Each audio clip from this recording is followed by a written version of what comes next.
e de Vilanova de Arousa que, ollo, levan un mes sen wifi, sen conexión a internet, nin teléfono fixo. Entre as causas, un roubo de cable, pero un roubo que está a trastornar, Óscar, o seu día a día e tanto.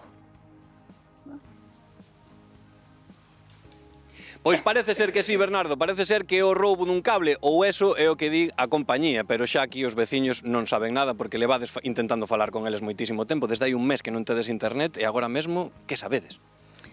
Vamos a ver, efectivamente nós temos o problema dende fai un mes agora, en este momento, pero tivemos incidencias cada pouquiño tempo. De feito, o ano pasado tamén tivemos así un mes sin fibra, o sea, sin Movistar, vamos. Pensamos que en general, aínda que hai outras compañías como Cableado e de Movistar, a culpa toda teñen a eles, lógicamente, porque ademais eu si vos levo por aquí cerquiña, non moi lonxe, atopades palos doblados, cables polo chan e todas esas historias. Entón, nós o que facemos é preguntar cada vez que chamamos, porque chamamos a miúdo, e cada vez que chamamos, cal é a clase de incidencia que temos.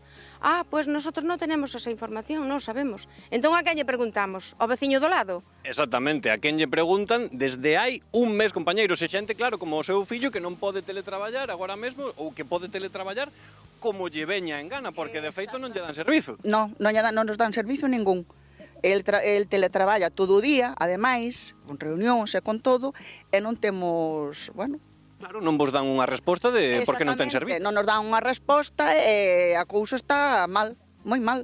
A cousa está mal e non só para teletraballar, e non só para ter servizo de internet normal como todos, senón tamén por motivos de saúde que nos contaba Pilar aí ao principio do programa. Vostede ten todos os días que facer unha verdadeira odisea para as cousas de saúde, para a súa saúde persoal e a saúde do seu fillo. A mí non me entran as consultas por videochamada. Por qué? Porque non teño internet, nin de Santiago, nin de Montecelo, nin do Salnés, nin quero pedir vez para o médico de cabeceira, tampouco. Teño que desplazarme. E son moitos kilómetros. Son moitos kilómetros para facer, para vostede, co seu fillo. A aplicación de diálisis a Carril. Todos os días el ten un extracto. Hai que coller, entrar aí para poder darlle tanta morfina, ou menos morfina, ou outro calmante, ou o que sea. É unha verdadeira operación o que tes que facer todos os días, unha verdadeira odisea. Esta situación que están vivindo aquí, estes son os exemplos de varios veciños, pero son moitos, con moitas historias e que todos están pasando un momento moi difícil. Esperamos que lles dean solución moi pronto e que saibamos, polo menos, que lles digan por que non teñen internet desde hai un mes. Trastornos